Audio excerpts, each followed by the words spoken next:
하나님의 말씀 보십니다. 여호수아 5장입니다.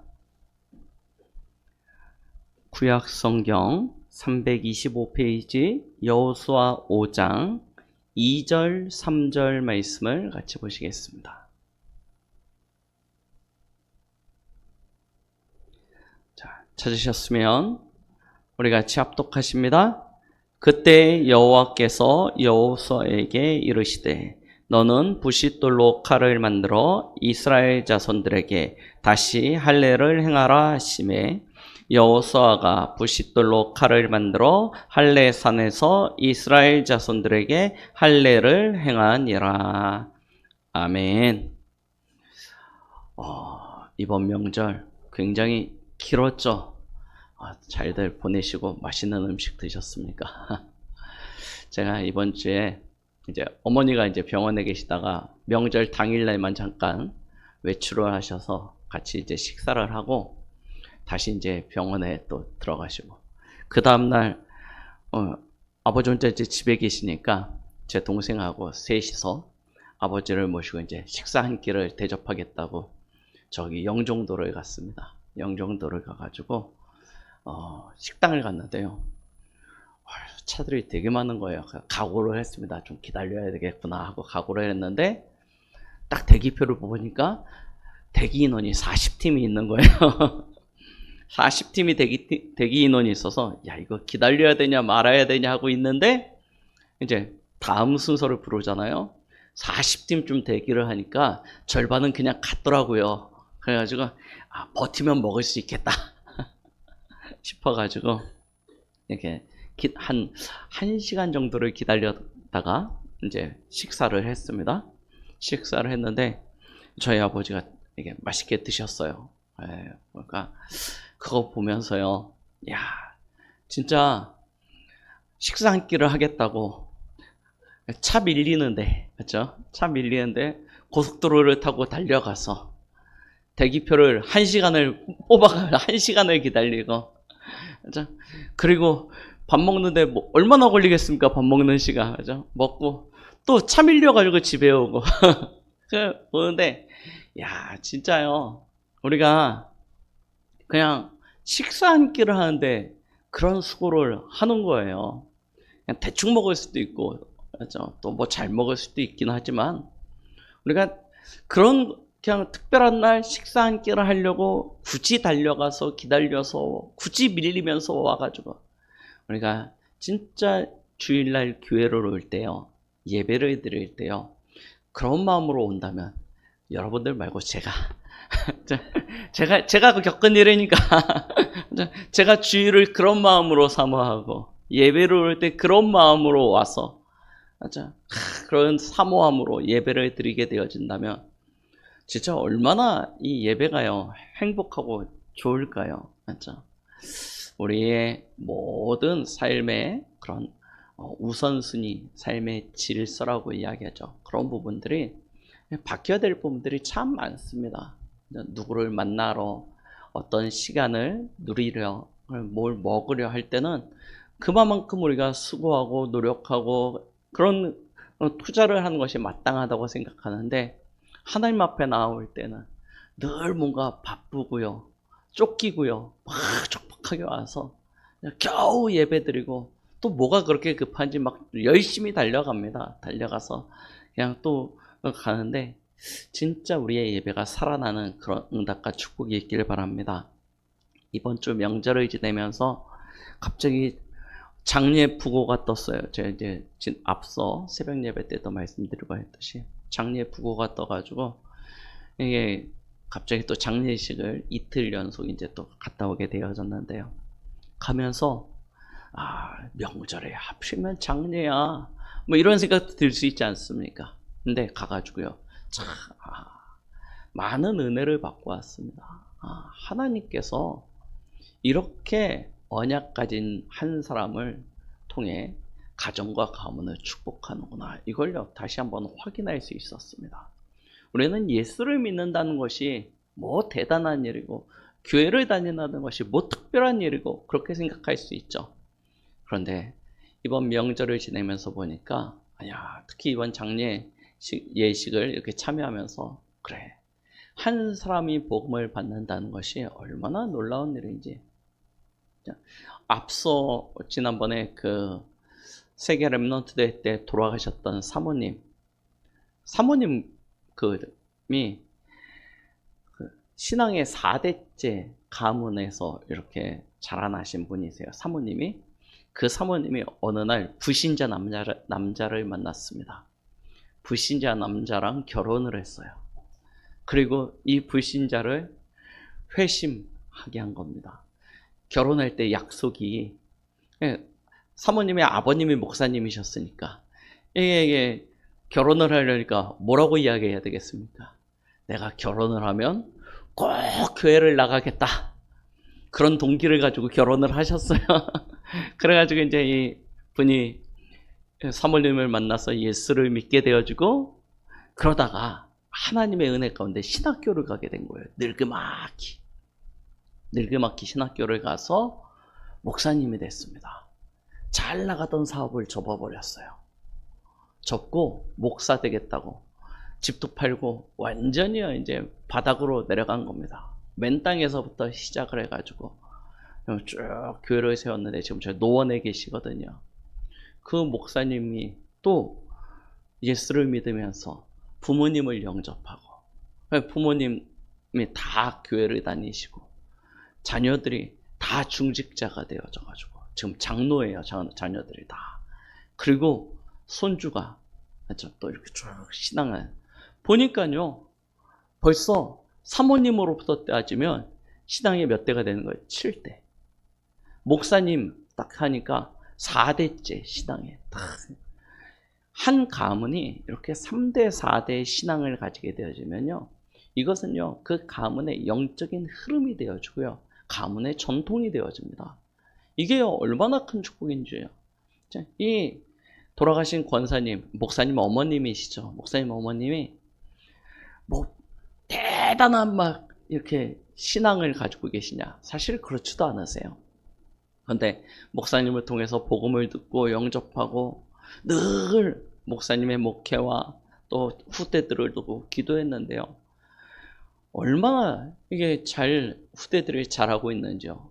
이게 굉장히 칭찬받을 만하고 부러움을 살 만한 그런 축복들을 누리는 걸 보면서, 한 사람이 우상숭배하고 한 사람이 무속에 빠지고 한 사람이 저 점술에 빠지고, 그래서 우상숭배하면 그 가문에 온통 영적인 문제만 생기거든요.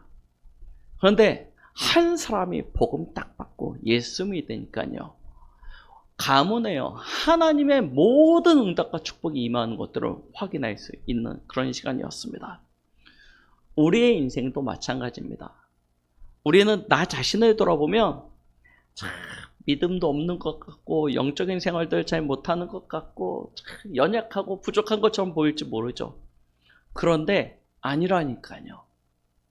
나 한 사람이 복음을 가지고, 나 한 사람이 예수를 믿고, 나 한 사람이 신앙생활을 하는 것이 가문과 후대의 천대에 이르는 축복을 받게 되는 줄 믿으시기 바랍니다. 제 말이 아니고요, 출애굽기 20장 6절 말씀 보세요. 분명히 약속하셨어요. 천대에 이르는 축복을 약속하셨습니다. 우리는 한 번뿐인 인생을 살아갑니다. 잠시 이 땅을 살아가죠. 우리의 인생이 70이요, 강건하면 80입니다. 오래 산다 하더라도 세 자리를 넘기는 경우가 별로 많지 않습니다. 오래 사는 것 같지만 여러분, 지나온 세월을 돌이켜보면 어떻습니까? 긴 시간인 것 같습니까? 아니요. 언제 시간이 이렇게 흘러가는지 모를 만큼요, 세월이요, 굉장히 빠르게 지나가고 있습니다. 한 번뿐인 인생, 우리는 순례자의 여정을 걷다가 결국 본향을 향하여 가게 되어집니다. 그런데 그 본향이 어디입니까? 본향이 어디입니까? 하나님 없는 마귀 자녀, 불신자의 인생은 본향이 이미 정해져 있어요. 어디예요? 지옥. 하나님을 믿는 하나님의 자녀된 우리의 본향 이미 정해져 있습니다. 어디요? 천국. 죽음 이후에는 천국과 지옥의 이 주소를 바꿀 수가 없어요. 언제만 바꿀 수 있냐? 살아 생전에만. 그래서 우리가 복음을 가졌다는 것은 금생과 내세에 있어서 큰 축복이고요. 우리의 자녀와 후대를 놓고서도 영원한 축복을 남기게 되는 것입니다. 그래서 우리의 여정은 굉장히 중요합니다. 우리가 하나님의 은혜 아래, 믿음 아래, 신앙 아래 있느냐? 아니면 불신자의 삶을 살면서 우상 숭배하면서 세상 풍조를 따라가느냐? 이게요, 나의 인생만 만들어가는 것이 아니라 우리의 후대 앞에 이정표가 되어지고요, 기념비가 되어집니다. 우리는 나를 살리는 증거를 가져야 됩니다. 그리고요, 나의 산업과 교회 속에 영원한 증거를 남기는 그런 축복을 누려야 될 줄 믿습니다. 그 여정이 기록되어진 성경이 바로 여호수아서입니다. 이스라엘 백성이 단순히 이제 애굽에서 나와서 가나안 땅을 정복하는 거구나 라고 이야기할지 보여질지 모르겠지만, 내게 대입을 해보면 나의 여정이고요, 나의 신앙의 결론이 되는 것입니다. 하나님은 우리에게 반드시 응답하실 것입니다. 하나님의 축복을 허락해 주실 것입니다. 그런데요, 여호수아서 하나님이신 언약 붙잡고 이제 정복의 그 시간표를 향하여, 그 땅을 향하여 들어가는데요, 눈앞에 뭐부터 보여요? 문제부터 드러납니다. 우리의 인생도 마찬가지예요. 이렇게 은혜 받고 딱 집으로 들어가면 하나님의 은혜가 계속 넘쳐나고 막 감사가 되어지고 찬양이 흘러나오고 하면 좋겠는데, 집에 들어가면 사단이요, 귀신같이 알고 먼저 신방으로 와 있는 경우가 많아요. 은혜 막 받고 집에 딱 들어가가지고 문 열고 집에 가자마자 우리의 받은 은혜를 우르르 다 쏟아내는 경우들도 참 많죠. 사단이요, 우리 앞에 뭐부터 가져다 주냐? 문제부터 가져다 주는 경우가 너무나 많은 것을 보게 되어집니다. 자, 오늘 이스라엘 백성 앞에도 마찬가지였어요. 들어가려고 하는데 뭐가 있습니까? 요단이 딱 가로막고 있죠. 요단 건너가면 뭐가 기다려요? 여리고성이 버티고 있습니다. 그리고 난 다음에요, 그 땅에는 7 족속이 이미 정착하여 자리를 잡고 있어요. 그리고 그 7 족속에는 31명의 왕이 그 나라를, 그 지역들을 통치하고 있었습니다. 눈에 보이는 많은 문제가 있죠. 그런데 실제로 그게 문제입니까? 요단이 문제입니까? 여리고가 문제입니까? 7 족속 31명의 왕이 문제입니까? 하나도 문제가 아니에요. 사실 하나도 문제가 안 됩니다. 그럼 진짜 문제, 감추어진 문제 도대체 무엇입니까? 오늘 이스라엘 백성에게 감추어진 문제, 드러나지 않은 문제가 있었습니다. 그게 뭔지 아십니까? 광야길 40년을 지나오면서 하나님의 은혜도 응답도 역사도 증거도 많이 보았습니다. 심지어 우리 지난주에 어디 건넜어요? 요단을 건넜습니다. 얼마나 많은 증거와 응답 속에 지내왔습니까? 그런데 정작 오늘 말씀을 보니까 40년 광야길에서 할례는 행하지 못하였다라고 말씀하고 있습니다. 할례를 행하여야지. 이게 뭐 대수냐? 응답받고 축복 누리고 증거 가지면 됐지. 할례를 하고 안 하고가 무슨 문제가 되느냐라고 이야기할지 모르지만, 오늘 성경은 이렇게 이야기하고 있습니다. 할례 없는 자가 되었더라. 할례 없는 자가 무엇입니까? 자, 우리는 할례에 대해서 이야기를 해봐야 됩니다. 할례 도대체 무엇입니까? 하나님은요, 이스라엘 백성들에게 말씀하셨습니다. 창세기 17장 11절 아브라함에게 약속하신 약속의 말씀으로부터 시작되어져요. 남자아이의 그 생식기에 포피를 베어내는 것입니다. 포피를 베어내면 어떻게 됩니까? 피가 나겠죠. 그 피를 통해서 뭘 가지게 하냐면 이스라엘의 영원한 언약, 그 피 언약을요 자신의 몸에 새기는 것이었습니다.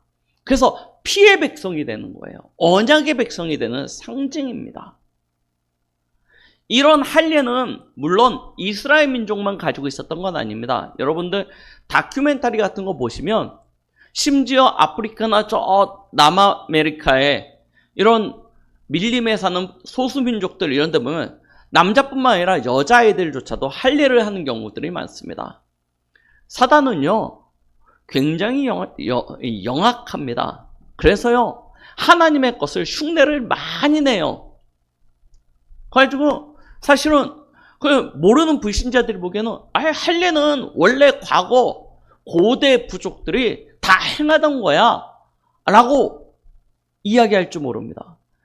다른 부족, 다른 민족들의 할례는요 뭘 표시하냐면 이 아이가 어른이 되었다는 것을 상징하는 거에 할례예요.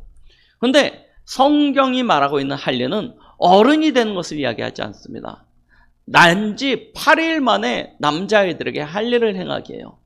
뭘 확인시켜주냐면 너는 언약의 백성이야. 너는 피의 백성이야. 너는 하나님 앞에 구별된 하나님께 속한 자야. 그렇죠? 이걸요 확인시켜주는 거예요. 그러면서 부모님의 신앙, 그 하나님의 말씀에 순종하고 이 아이를 하나님의 사람으로 키우겠다고 하는 내적인 어떤 결단을 요구하는 그것이 바로 할례였습니다. 자, 그러니까 할례 없는 민족이 되었다는 것은 단순히 할례라는 행위를 하지 않은 것이 아니라 뭐예요? 하나님이신 그 언약을 실제로 나의 것으로 소유하지 못한 것을 이야기합니다.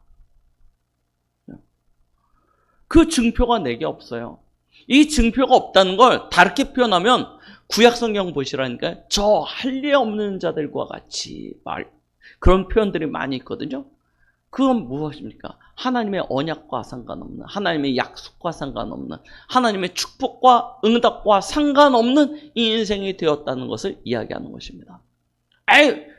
그래도 보니까 이스라엘 백성은 하나님의 응답 속에 역사 가운데 구름기둥 불기둥에 인도받아서 광야도 지나왔고 심지어 요단도 건넜는데요. 그건 하나님의 그 함께 하심의 증거고 역사 아니에요? 라고 이야기할 수 있습니다. 근데 이 할례가 왜 중요하냐? 광야는요 하나님의 그 강권적인 은혜 가운데 지나왔습니다. 그렇게 살아왔습니다. 가나안은요 어떻습니까? 물론 하나님의 모든 섭리와 은혜와 역사 가운데 있지만 그곳에서는 광야와는 다른 인생을 살아가야 됩니다. 더 이상 구름기둥, 불기둥이 그곳엔 존재하지 않습니다. 존재하지 않아요. 광야는요 주위에 많은 이방 민족들이 가나안은요 주변에 많은 이방 민족들과 함께 어울려서 살아야 됩니다.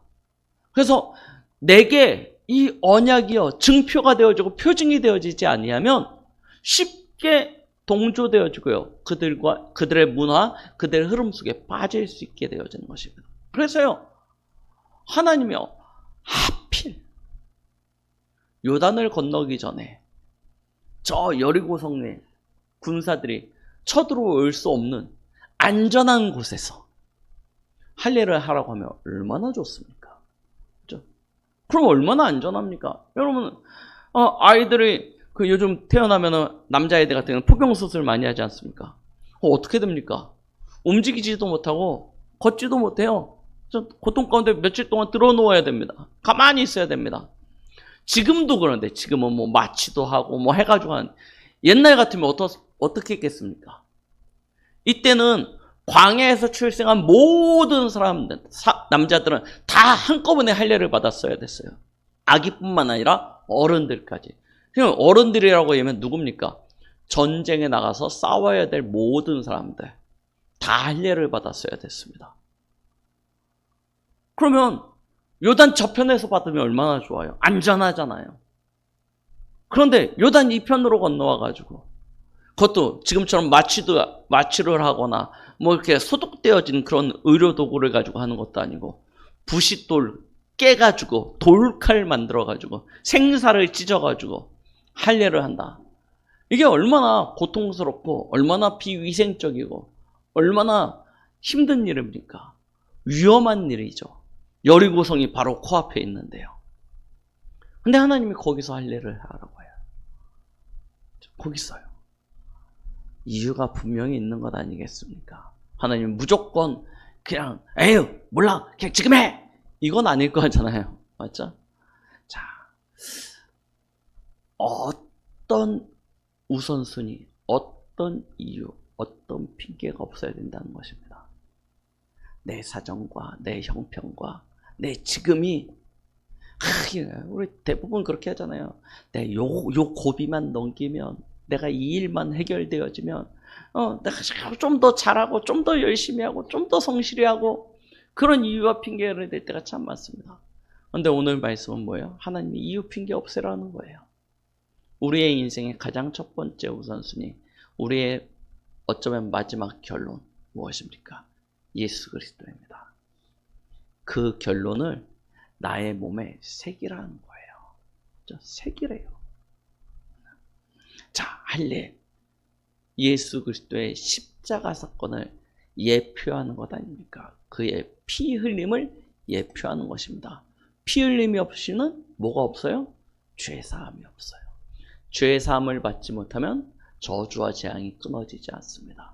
저주와 재앙이 끊어지지 않을 뿐만 아니라 하나님 앞에 나아갈 수 없는 그런 삶을 살게 되는 것입니다. 내 의, 내 공로, 내 주장을 가지고 내가 잘하면 그래도 하나님께서 조금은 봐주시지 않겠냐, 하나님께 조금은 나를 용서해 주시지 않겠냐, 어여삐 여겨주시지 않겠냐 라고 생각할지 모르지만 아니요. 사람의 의로는 하나님 앞에 나아갈 수 있는 자가 아무도 없습니다. 어느 정도입니까? 하나님을 떠난 그 순간부터 아예 호적이 바뀌었다니까요. 원래는 하나님의 자녀였는데 하나님을 떠나 죄로 말미암아 하나님을 떠난 그 순간부터 호적이 어디로 갔어요? 마귀 자녀. 자, 마귀 자녀 됐어요. 하나님과 원수된 신분이 되어진 것입니다. 그러니 원수된 그 신분 속에서 조금 의롭고 조금 더 선하고 조금 더 바르게 한다. 하나님께서요, 그 원수된 사람을 이쁘게 봐주실 이유가 어디 있겠습니까? 그렇죠? 하나님이 그 사람을 의롭다 해주실 이유가 아무것도 없는 것입니다. 그래서 이 피 언약이 굉장히 중요한 거예요. 죄 사함을 통해서 하나님께로 나아갈 수 있는 길이 열리는 것입니다. 그런데 구약에 아시다시피 무수히 많은 짐승들의 피가 흘려졌습니다. 그 수가 얼마나 될지 세려고 하면 셀 수도 없을 만큼 많은 짐승의 피가 제단을 적셨습니다. 그런데 그 피가 사람을 온전케 할 수 있었습니까? 진짜 사람이 가지고 있는 죄 문제를 완전히 해결할 수 있었습니까? 그랬다면 한 번만 피 흘렸으면 됐겠죠. 짐승의 피, 소의 피가 됐든 양의 피가 됐든 염소의 피가 됐든 한 번만 피를 흘리면 더 이상 죄 문제가 없어야죠. 끝나야죠. 그런데 구약을 보니까 그렇지 않아요. 절기 때마다 안식일마다 또한 수시로 죄를 범하였을 때 하나님 앞에 나아가 속죄제를 드리고 속건제를 드리고 화목제를 드리고 하나님 앞에 계속 피 흘리는 제사를 드렸어야 되는 거예요. 왜 그렇습니까? 짐승의 피는 온전한 제물이 아니기 때문입니다. 하나님은요, 처음부터 정해 놓으셨어요. 참된 구원의 길. 창세기 3장 15절. 여자의 후손으로 약속되어진 이죠. 그 여자의 후손이 어떻게 오냐? 이사야 7장 14절을 보니까 여자의 처녀의 몸을 통해서 올 것이라고 약속하셨습니다. 보라, 처녀가 잉태하여 아들을 낳으리니. 그래서 혹 사람들은 이야기합니다. 어떻게 처녀가 아이를 잉태하여 출산을 할 수 있느냐라고 말하는 경우가 많죠. 상식적으로, 과학적으로 이해가 안 되는 이야기입니다. 그래서 어떤 성경 번역본에는 이렇게 이야기합니다. 처녀라고 이야기하지 않고요. 여자가 잉태하여 아들을 낳으리니. 이러면 이해하기가 편하죠. 여자는 결혼을 했든 안 했든 어쨌든 여자가 잉태하여라고 이야기하면 누구는 아이를 낳을 수 있는 어떤 가능성이 있는 거예요. 그런데 그거는요, 사람의 지혜와 수준을 가지고 해석을 한 거고요. 하나님은요, 분명히 말씀하셨습니다. 처녀가 잉태하여 아들, 남자를 알지 못하는 처녀가 잉태하여 아들을 낳을 것이라고. 그래서 마태복음 1장에 보면 예수님의 출생에 대하여 이야기하고 있는데 뭐라고 이야기하는 거예요? 처녀 마리아의 몸을 통하여 성령으로 잉태되어 아이가 출생하였다라고 이야기하고 있습니다. 그분은 누구십니까? 성령으로 잉태되어지는 분. 그분은 곧 예수님이십니다. 예수님은 누구십니까? 요한복음에 보니까 그는 곧 하나님의 아들이십니다. 하나님의 아들이 하나님의 영을 통하여 성령으로 잉태되어 육신을 입고 이 땅에 오셔야 되는데 육신으로 오셔야 되니까 어떻게 됩니까? 사람의 몸을 빌려서 오셔야 되는 거예요. 그래서 한 여인의 몸을 빌려서 이 땅에 오셨을 뿐이지 그는 남자의 후손이 아닌 것입니다. 그래서 여자의 후손이라고 이야기하는 것이죠. 그가 이 땅에 오셔서 하신 일이 무엇입니까? 십자가에 우리의 모든 죄와 질고를 담당하시고 피 흘려 죽으신 것입니다. 그가 십자가에서 자신의 피를 흘려 죽으실 때 그 피가 온전한 제물이 되어져서 하나님 앞에 상달되어지고요. 그 제물로 말미암아 우리의 죄 문제가 완전히 해결되어지는 줄 믿으시기 바랍니다. 로마서 8장 2절 생명의 성령의 법이 죄와 사망의 법에서 너를 해방하였음이라 라고 말씀하고 계십니다. 로마서 5장에 보니까 이렇게 말씀해요. 한 사람 아담으로 말미암아 죄가 세상에 들어왔고 그 죄가 모든 사람을 왕노릇하고 있다. 그런데 한 분 예수 그리스도로 말미암아 생명이 우리에게 왔고 그 생명이 왕노릇한다라고 분명히 말씀하고 계십니다. 그렇죠? 그래서 이야기하는 거예요. 우리가 아직 죄인 되었을 때 하나님의 아들 되신 예수 그리스도께서 십자가의 죽으심으로 말미암아 우리에 대한 자기의 사랑을 확증하셨느냐. 그가 하나님과 우리 사이에 화목제물이 되어주신 것입니다. 그래서 우리는 그 예수 그리스도의 십자가의 피의 공로를 힘입어 하나님 앞에 나아갈 수 있는 길이 열린 거예요. 하나님 앞에 나아갈 수 있는 길이 열린 것입니다. 여러분, 생각해 보십시오. 여러분들이 하나님 앞에 예물을 드려서 하나님을 만날 수 있다. 그럼 얼마를 드리면 되겠습니까? 여러분, 돈으로 구원을 받을 수 있다. 그러면 우리가 하나님이 정하신 구원의 값이 있잖아요. 그 값이 뭐예요? 예수의 피입니다. 아들의 피를 대신하여 내가 돈으로 그 구원을 살 수 있다. 그럼 예수님의 피값만큼은 지불을 해야 되겠죠. 그럼 예수님의 피값으로 계산을 하면 얼만큼 하나님 앞에 드리면 될까요? 얼마만큼 하나님 앞에 드리면 될까요? 값으로 측량할 수 없는 것입니다. 값으로 측량할 수 없어요. 하나님의 아들의 피값을 1억으로 측정하겠습니까? 2억으로 측정하겠습니까? 그렇게 하면 이 땅 위에 구원받을 수 있는 사람이 얼마나 되겠습니까? 그래서 하나님이 어떻게 주셨어요? 값없이 주셨어요. 값없이. 대신에 뭐 하면 돼요? 하나님이 주신 값은 하나입니다. 믿음이에요. 믿어라. 믿어라. 믿으면 구원받는다. 믿으면 영생 얻는다. 그래서 요한복음 3장 16절 하나님이 세상을 이처럼 사랑하사 독생자를 주셨더니 누구든지 저를 믿는 자마다 멸망치 않고 영생을 얻게 하려 하심이라. 그렇죠? 믿음입니다. 믿으면 곧 죄 사함을 받게 되는 것입니다. 그래서 성경은 히브리서 11장 믿음이 없이는 하나님을 기쁘시게 할 수 없다라고 이야기하는 것이죠. 예수 그리스도의 십자가를 믿을 때 우리는 모든 죄와 저주로부터 해방을 받고 사단에게서 승리하게 되어지며 하나님 만나는 구원의 참된 축복을 누리게 되는 줄 믿으시기 바랍니다. 그래서 예수님을 뭐라고 그래요? 그리스도라고 이야기합니다. 우리의 모든 죄와 저주를 해결하신 참제사장, 사단을 이기신 참왕, 하나님 만나는 길 대신 참 선지자.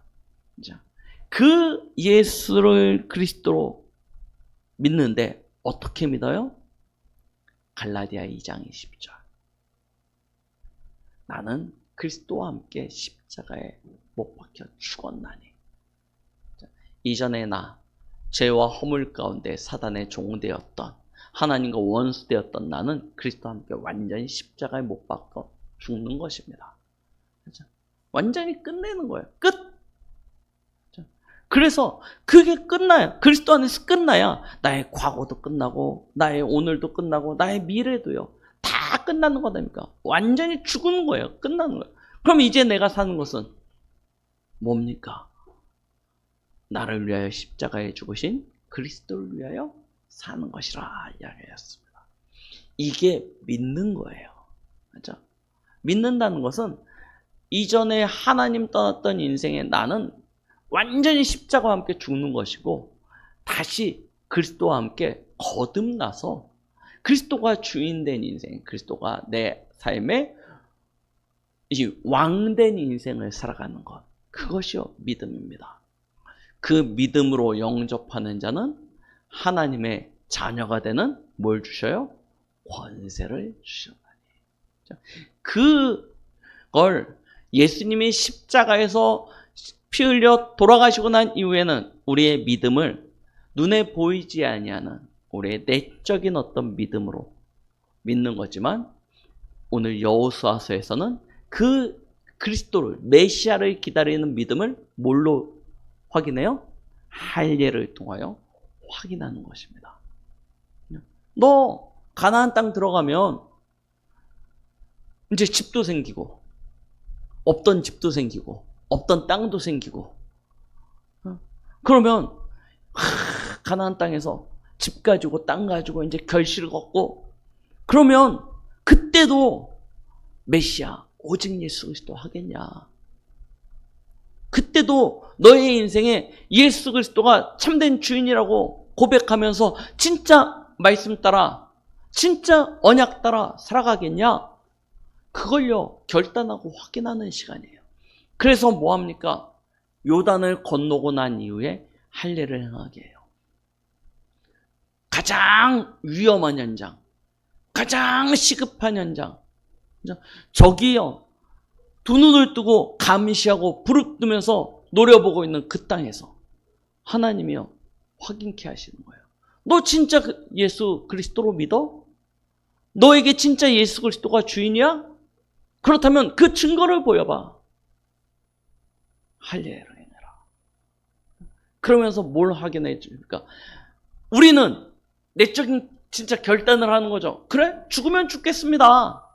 하고 나는 내 인생의 주인이 하나님이심을 고백합니다. 라고 할례를 행하는데요.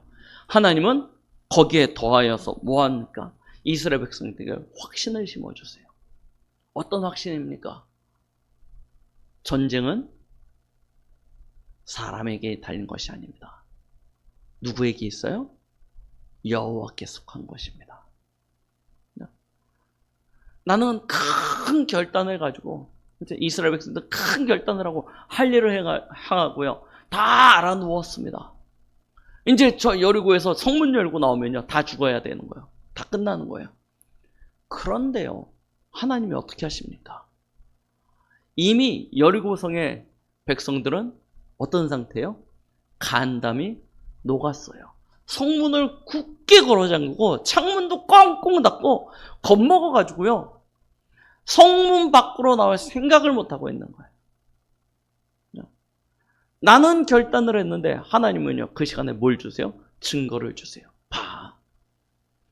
너희가 이전까지 살아왔던 삶의 경험, 방법, 수준 가지고 이제 가나안 땅 들어왔으니까 얼마만큼 우리가 전쟁 많이 했냐, 얼마만큼 많은 승리도 해보고 패배도 해봤지만 이제 우리는 이만큼만 했으면 전쟁에 능한 민족, 가서 싸우면 돼. 그게 착각이라는 거예요.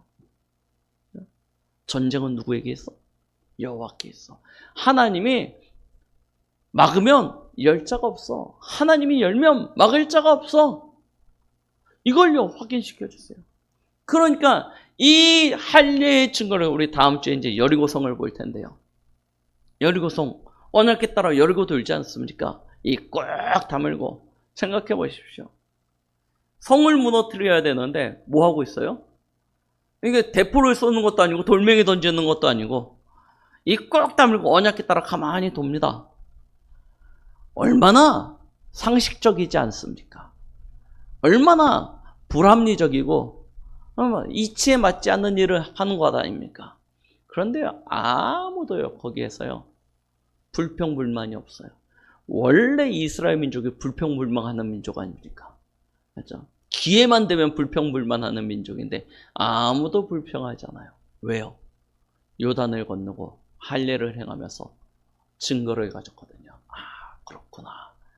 하나님께서 하시는 거구나. 여러분, 이번 주에요 말씀 붙잡고요 이 축복을 누리시기 바랍니다. 맞죠?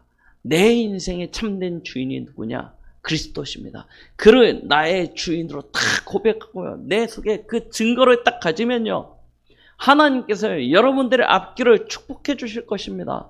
여러분들의 앞길을 막을 자가 없어요. 여러분들이 대적할 자가 없게 될 것입니다. 가는 곳마다 차지하고 정복하고 승리하는 그런 축복이 예비되어질 것입니다. 혹 그렇지 않다 할 수도 있습니다. 문제가 올 수도 있고 위기가 올 때도 있을 것입니다. 그때는 뭐 하시면 되냐?